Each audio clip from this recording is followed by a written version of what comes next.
Hello दोस्तों, नमस्कार। मैं बुधन सिंह और आप देख रहे हैं विद्या स्टडी यूट्यूब चैनल। आप सभी का स्वागत है। और आज हम बात करने वाले हैं क्लास 10th से एनसीईआरटी बुक विज्ञान यानी साइंस है ना, चैप्टर 1 रासायनिक अभिक्रिया और समीकरण। देखिए, ये बहुत इंपॉर्टेंट क्वेश्चन है, ऑब्जेक्टिव क्वेश्चन है 10th क्लास के लिए। 2021 में जो एग्ज़ाम अभी होगी जुलाई में, उसके लिए बहुत इंपॉर्टेंट है। तो चलिए ना देर करते हुए मैं क्वेश्चन शुरुआत करता हूँ। पहला नंबर से क्वेश्चन है ना, Zn प्लस CuSO4 रिएक्शन कराए ZnSO4 प्लस Cu है ना। यह है ऊपर दी गई रासायनिक अभिक्रिया किस प्रकार की अभिक्रिया है? तो ये आपका हो जाएगा विस्थापन अभिक्रिया है ना। ये आपका हो जाएगा विस्थापन अभिक्रिया। चलिए प्रश्न संख्या 2।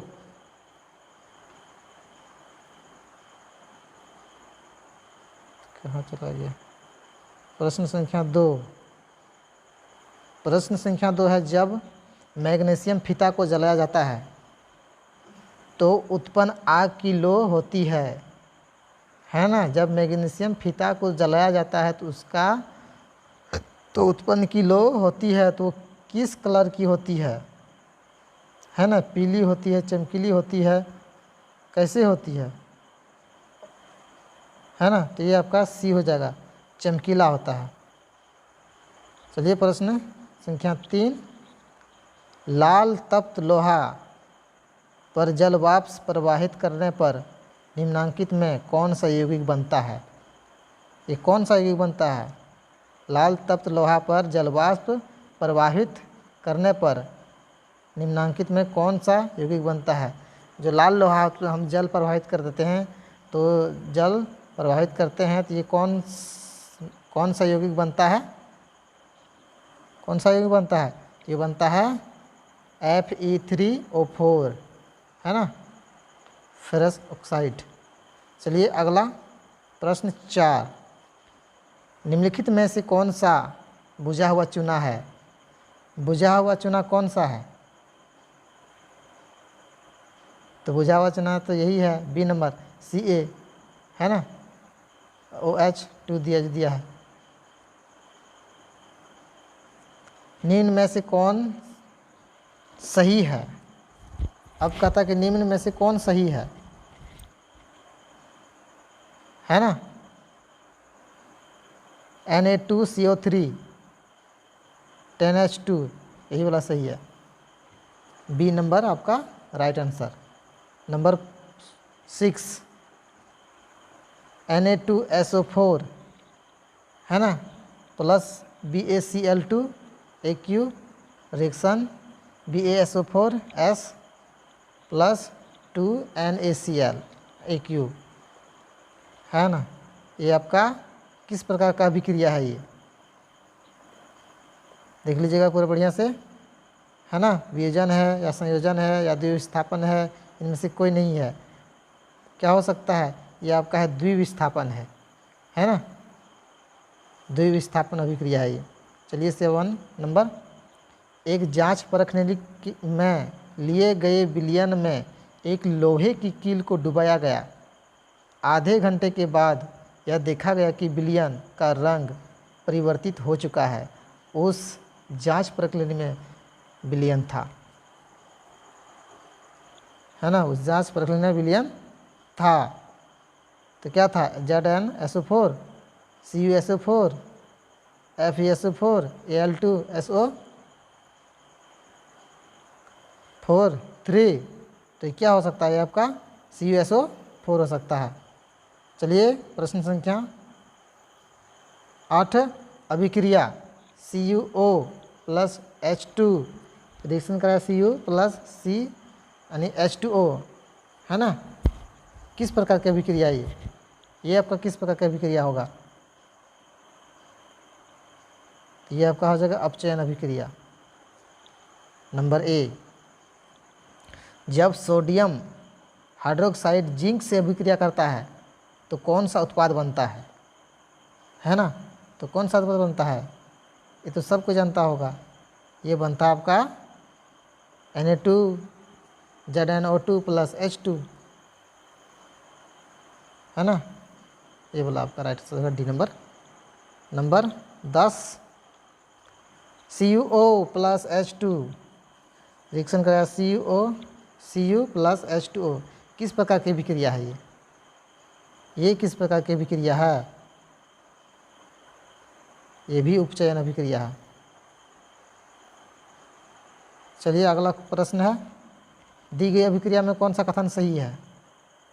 ये कौन सा कथन सही है ना। 2Cu प्लस O2 रिएक्शन होगा है, तो नई उत्पाद क्या बना है? 2CuO।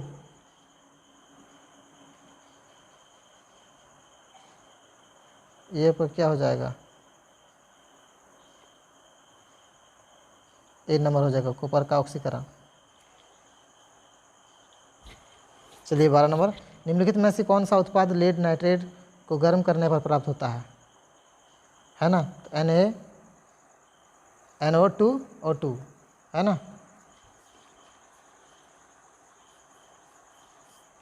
चलिए प्रश्न संख्या 13, समीकरण CaCO3S उष्मा यानी रिएक्शन क्या है? C बॉन्ड CaO यानी S प्लस CaO2 किस प्रकार के समीकरण है? ये किस प्रकार का समीकरण है? तो ये अब कहा वियोजन हो जाएगा। चलिए प्रश्न संख्या 14, लाल तप्त आयरन पर जलवाष्प प्रभावित करने पर कौन सा यौगिक प्राप्त होता है? लाल तप्त आयरन पर जलवाष्प प्रवाहित करने पर कौन सा यौगिक प्राप्त होता है? कौन सा होता है? आपका सी नंबर का होगा Fe3O4। नंबर 15, सिल्वर क्लोराइड का रंग क्या है? AgCl का रंग क्या है? श्वेत होता है जी सिल्वर क्लोराइड का। फेरस सल्फेट क्रिस्टल का रंग होता है, कैसा होता है? श्वेत, हरा, लाल, भूरा? हरा होता है फेरस सल्फेट का। चलिए प्रश्न संख्या 17, नाइट्रोजन डाइऑक्साइड यानी NO2 से धुएं का रंग होता है, कैसा रंग होता है? ये होता है भूरा। 18 नंबर, आसवन किस प्रकार की रासायनिक अभिक्रिया है? उपचयन, संयोजन, ऊष्माक्षेपी, ऊष्माशोषी? तो आपका ये उपचयन अभिक्रिया होगा। अगला प्रश्न है 10, साग सब्जियों का विघटन होकर कंपोस्ट बनना किस प्रकार की अभिक्रिया है ना। ऊष्माशोषी या ऊष्माक्षेपी, उभयगामी प्रतिस्थापन? तो ये किस में की होगा? आपका बी नंबर होगा, ऊष्माक्षेपी अभिक्रिया, राइट आंसर। चलिए प्रश्न संख्या 20, उपचयन वह प्रक्रिया है जिसमें क्या होता है ना, जिसमें क्या होता है? ऑक्सीजन का योग होता है, हाइड्रोजन का वियोग होता है, इलेक्ट्रॉन का भी त्याग होता है। तो क्या होता है? इसमें सब होता है। हाँ, इलेक्ट्रॉन का भी त्याग होता है, तो इसलिए नंबर डी आपका राइट आंसर हो जाएगा, सभी हो जाएगा। प्रश्न संख्या चलिए 21 चलते हैं, निम्नांकित में कौन सा युग्म एकल विस्थापन अभिक्रिया प्रदर्शित करता है ना।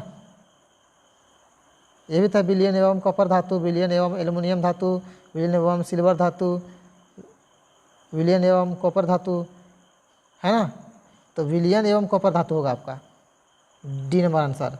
चलिए प्रश्न संख्या 22, अभिक्रिया जिनमें आयनों का आदान प्रदान होता है कहलाती है, तो वो क्या कहलाती है? जिसमें जो है ना अभिक्रिया में जिसमें आयनों का आदान प्रदान होता है उसको हम क्या कहेंगे? उसको कहेंगे हम द्विविस्थापन, है ना। चलिए प्रश्न संख्या 23, अभिक्रिया 2Cu plus O2 reaction C2CO किस प्रकार की अभिक्रिया है? जो ये अभिक्रिया क्या कराया गया है, रिएक्शन कराया गया है ना, तो ये किस प्रकार की अभिक्रिया है। ये उपचयन है, अपचयन है, उदासीनीकरण है, अवक्षेपण है, क्या है? ये आपका उपचयन अभिक्रिया होगा। 24 नंबर, वे अभिक्रिया जिनमें उत्पाद के बनने के साथ साथ ऊष्मा भी उत्पन्न होती है कहलाती है। वो क्या कहलाती है? उत्पाद जो बनता है उसके बनने के साथ साथ ऊष्मा भी उत्पन्न होता है, ये आपका क्या कहलाती है? ऊष्माक्षेपी अभिक्रिया कहलाती है। ओके, चलिए प्रश्न संख्या 25, लोहे पर जंग लगने की क्रिया को क्या कहते हैं? ये बहुत आसान क्वेश्चन है, ये हर बच्चे जाने होंगे, जो नहीं पढ़े होंगे उसको तो पता नहीं होगा, लेकिन ये बहुत अच्छा क्वेश्चन है कि लोहे पर जंग लगने की क्रिया को क्या कहते हैं? संक्षारण। आलू चिप्स की थैली में कौन सी गैस भरी हो रहती है ना? आलू चिप्स देखे होंगे जो पैकेट में कुरकुरे सब खाते हैं, उसी तरह जो भरा हुआ रहता है इसमें कौन सी गैस भरी हुई रहती है? बहुत आसान क्वेश्चन है। कौन सी क्वेश्चन रहती है? हीलियम गैस, है ना? नाइट्रोजन नहीं, हीलियम। चलिए प्रश्न संख्या 27, AB+CD रिएक्शन AD+CB अभिक्रिया का नाम बताएं। क्या होगा? उभय विस्थापन अभिक्रिया होगा। चलिए प्रश्न संख्या 28, दूध से दही बनना एक कैसा परिवर्तन है? ये रासायनिक परिवर्तन है ना? दूध से दही बनना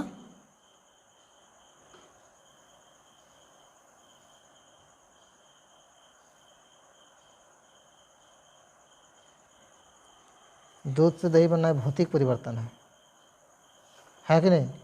क्योंकि जब दूध बनेगा, दूध बनने के बाद उसको तो फिर हम दही को दूध नहीं बना सकते हैं, इसलिए क्या है? भौतिक परिवर्तन। चलिए प्रश्न संख्या 29, रासायनिक अभिक्रिया में भाग लेने वाले पदार्थों को क्या कहते हैं? उसको क्या कहेंगे? अभिक्रिया कहेंगे, है ना? रासायनिक जो भाग लेगा उसको क्या कहेंगे? रासायनिक अभिक्रिया कहेंगे ना। ठीक, प्रश्न संख्या 30, चलिए, वे अभिक्रिया जिनके घटित होने में ऊर्जा अवशोषित होती है कहलाती है। वो क्या कहलाती है ना? वे अभिक्रिया जिनमें घटित होने में ऊर्जा को अवशोषित होती है वो कहलाती है। क्या कहलाती है? वो क्या कहलाती है? योगशील अभिक्रिया, प्रतिस्थापन अभिक्रिया, उपचयन अभिक्रिया, ये आपका ऊष्मा शोषी अभिक्रिया कहलाती है कि नहीं? क्योंकि क्या होता है कि अवशोषित कर लेता है, इसलिए क्या है? ऊष्मा शोषी अभिक्रिया है। चलिए प्रश्न संख्या 31 चलते हैं। काली चूना जब जल पर डाला जाता है ना, तब अभिक्रिया होती है। तो कैसी अभिक्रिया यहाँ पे होती है? जब काली चूना जल पर डाला जाता है तो यहाँ कौन सी अभिक्रिया होती है? ऊष्माक्षेपी अभिक्रिया होती है। चलिए प्रश्न संख्या 32, नम वायु की उपस्थिति में लोहे की बनी नई वस्तुओं पर कुछ समय पश्चात जंग लग जाता है जिससे काफ़ी क्षति होती है। इस क्रिया को क्या कहते हैं? है ना? इस क्रिया को क्या कहते हैं? इस क्रिया को तो हम संक्षारण ही कहते हैं। जब जंग लग गया, क्षति हो रहा, तो उसको क्या करेंगे हम?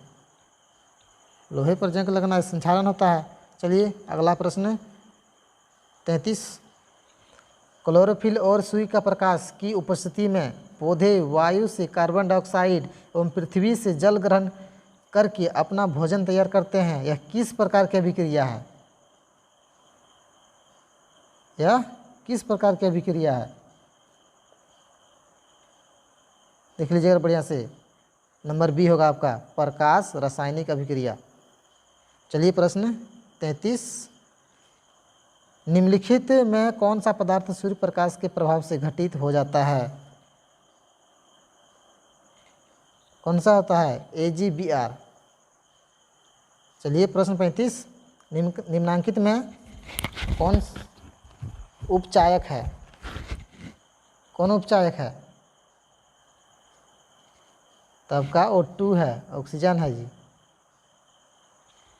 चलिए प्रश्न 36, शरीर में भोजन का पाचन किस प्रकार की अभिक्रिया है? हमारे शरीर में जो भोजन का पाचन होता है ये किस प्रकार की अभिक्रिया है? तो किस प्रकार की है? उपचयन, उपचयन अभिक्रिया है ये, है कि नहीं? ये नंबर राइट आंसर। 37 में चलिए, अम्ल और क्षार के बीच अभिक्रिया होने पर लवण एवं जल बनते हैं, यह अभिक्रिया कहलाती है।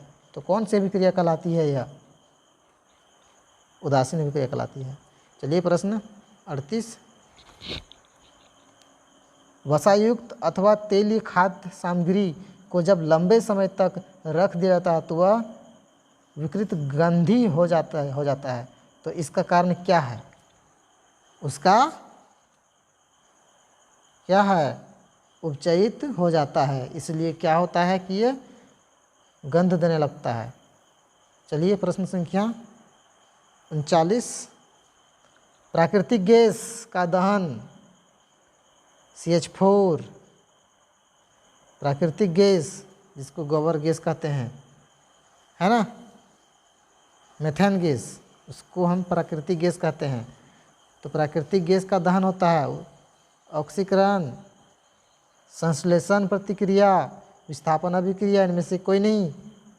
तो क्या होगा? आपका हो जाएगा विस्थापन अभिक्रिया, नंबर C। चलिए अगला प्रश्न 40, कहता है कि निम्नांकित में कौन सा पदार्थ बिना ज्वाला से जलता है? बड़ा क्वेश्चन है। निम्नलिखित में कौन सा पदार्थ बिना ज्वाला के जलता है? बाप रे बाप, बिना ज्वाला के जलता है। तो कौन सा प्रश्न है आपका? कोयला, है ना, नंबर C।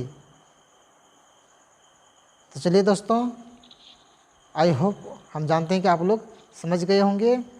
अभी तक अगर इस चैनल को सब्सक्राइब नहीं किए हैं तो आपसे एक रिक्वेस्ट है कि इस चैनल को सब्सक्राइब करें और अधिक से अधिक शेयर करें।